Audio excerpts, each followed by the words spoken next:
Before you watch this tutorial, please like this video. It helps me and my family out more than you know. And if you're new here, go ahead and hit subscribe so you don't miss any of our new content or freebies that come out here on our YouTube channel.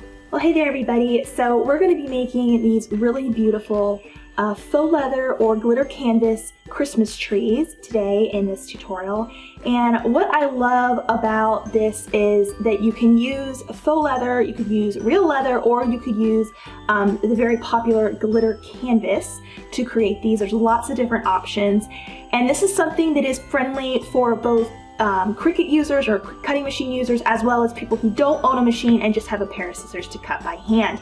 I have free templates for this project on my blog. You can find that directly below in the video description. If you're on desktop, just click show more to reveal those links, and if you are on a mobile device, click the arrow and it will reveal the same information as well. So I just want to go over the supplies you'll need here. Aside from of course, your faux leather or your glitter canvas, you'll also need some cones, and you can find these at craft stores or online, and I have resources for these. If you don't have a craft store that sells them, I have online resources for them as well. You may want them in a few different sizes, so you might want some larger ones and mediums and small ones to create a variation.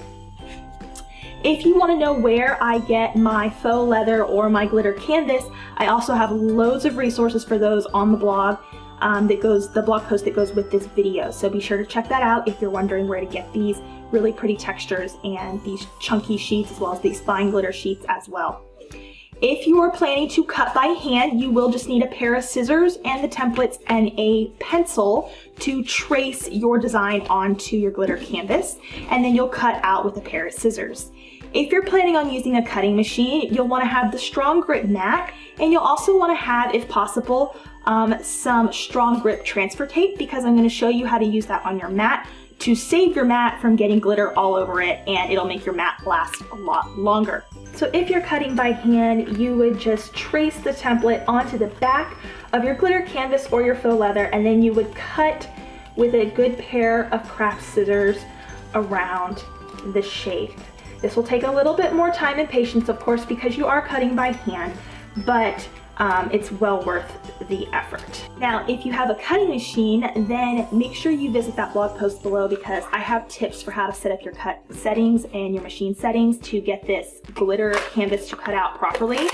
But I want to show you a little tip here. If you don't want to get all of this glitter onto the mat and then it's really difficult to clean and it doesn't make your mat last as long, I want you to get a piece of strong grip transfer tape. I'm just using the Cricut brand here. And go ahead and place it with the liner on. You want the white liner side up on your mat, and go ahead and press that down onto the strong grip mat. Give it a good press. It might wrinkle a little, and that's okay. And then come up to the corner here, and you want to peel away the white liner. And now you have just the liner, the strong grip liner on top of your mat.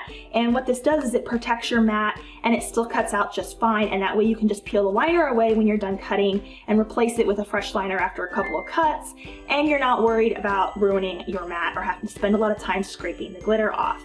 So what you'll do next is you want to grab your canvas glitter of choice, or you can use faux leather, of course, and you'll want to make sure that you place it so that the glitter is face down.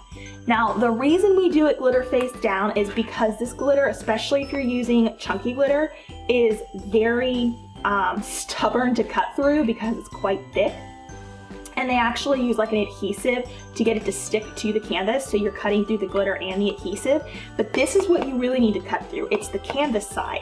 So you want to make sure that it is face down so that the blade is cutting through the canvas. So I'm going to place this straight down like that, and you're going to want to have some painter's tape on hand. I don't think I mentioned that in the supplies.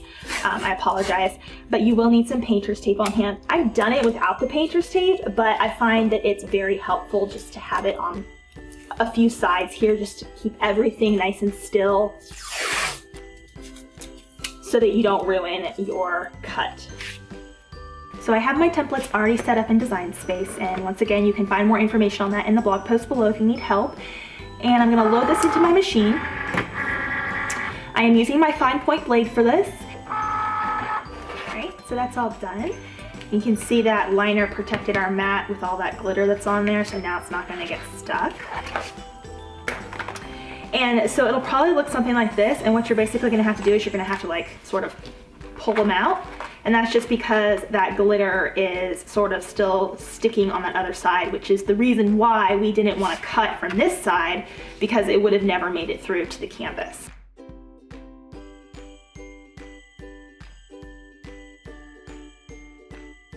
Alright, so now that I have all of these pieces cut out and ready to go, it's time to begin assembling them onto our cone. This is the largest size cone that I am choosing to use here. I believe this one is 14 inches, 14 or 15 inches. I'll link it in the blog post so you know exactly which one I used. And I'm going to keep track of how many of these little cutout pieces I'm using on this largest size one here, so that you'll know the maximum amount that you might need if you follow a similar 14-inch cone. So of course I'm going to start at the bottom, and I'm going to start with the largest one. There's a slightly larger size one and a slightly smaller size one. I chose gold for this example, and I actually mixed up some gold canvas glitter sheets, some that have slightly different colors of gold, slightly different textures, because I wanted it to kind of look more natural. If you look at this design here, you can see I did a chunky pink glitter and then a fine pink glitter, and I alternated. So I'm kind of doing the same effect here, except all this is chunky. It's just a slightly different texture for each one with a slightly different color of gold. You don't have to do it that way if you want to do it all the same color like I did here. This is an example of how it would look with all the same color. I'm going to start here with these, and let's see, this one and this one. I'm just going to kind of alternate along the bottom here. And you'll need lots of hot glue for this, so make sure you have plenty on hand. I'm going to begin by putting some glue at the top part there and then placing it. You only want to leave a slight overhang. I'd say maybe like ½ an inch at most, and that's really up to your preference. If you want to bring it up more, that's fine, but I don't recommend that because then you might see the white here. You want it to be low enough that you can overlap and you won't see any white through the decoration there. So I'm going to alternate this with this one, add some glue, and place that down.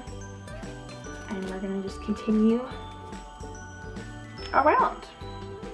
It's a very simple project. It just takes a little bit of patience to get through the assembly of it and the cutout process of it. But what I love is that it's something you can use year after year. So it's not something that's, you know, not going to work for you 3 years from now, or it's going to fall apart or anything like that. It's going to last a really long time. So once you've done the project, you can just, you know, continue to add to the project year after year, or just make a few of them in your favorite Christmas colors and then set them out every year to enjoy.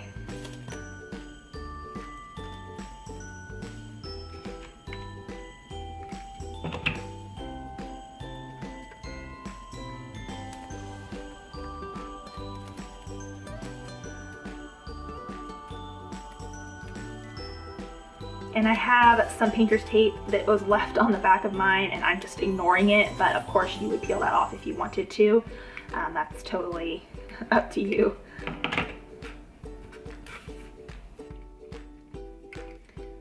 For your last piece, you may want to try lifting up the edge of the first piece just a touch so you can tuck it seamlessly right underneath, just like that. So let me count and see how many we have in this first layer so I can keep track for you. 1, 2, 3, 4, 5, 6, 7, 8, 9, 10, 11, 12, 13, 14, 15, 16, 17, 18. I have 18 in this first layer. So just to give you a reference, if you're following a 14-inch cone like I am using here. I'm going to continue now. I'm still using the slightly larger, I guess we could call it Christmas tree petal. And when I place this on, notice that I am alternating between two of these that are below it so that it has a nice offset to the row above and below it.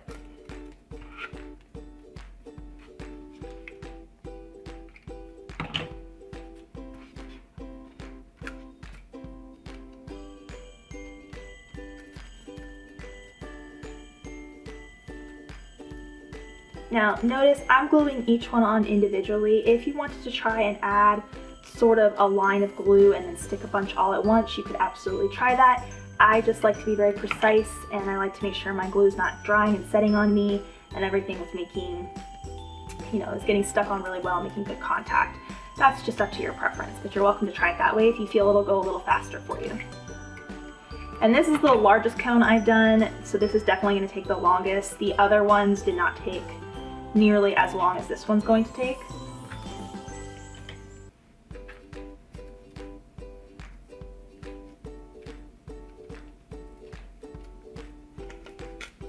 I'm slightly lifting the edge of that one up there to tuck the next one in so that it looks seamless.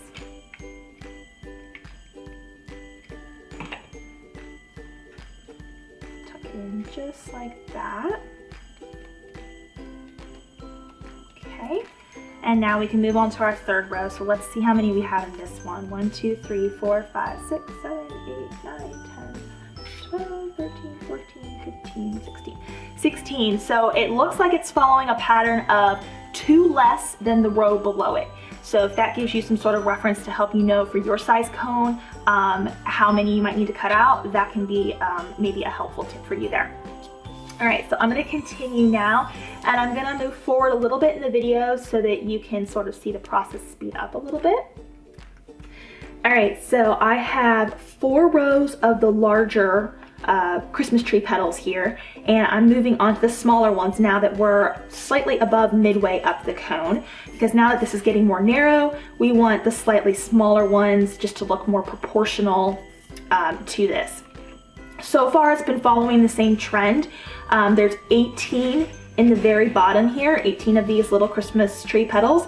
There's 16 here, 14 here, and 12 here. So it's sort of following a pattern of moving down 2 as you get closer to the top.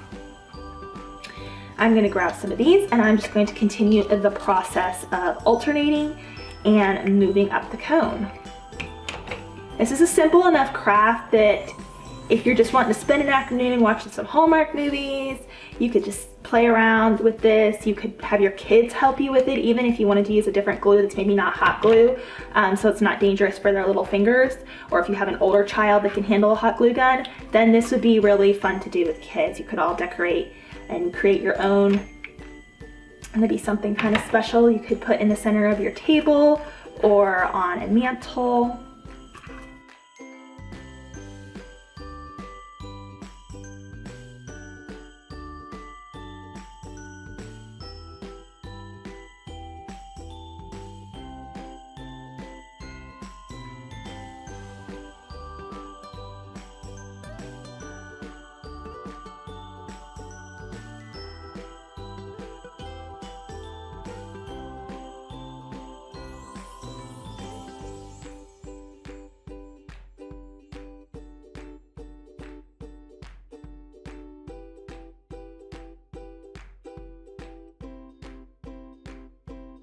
So for the last one, I'm going to focus all the way up. I've been focusing on gluing towards the top. You want to focus on gluing more towards the middle and the bottom for the last part, because you want it to stick up a little above the tip of the tree so that you don't see any of the white. And if you want, you could always like put one of these over it like so and then go around it. I'm just going to do this and then probably like pinch it at the top a little bit.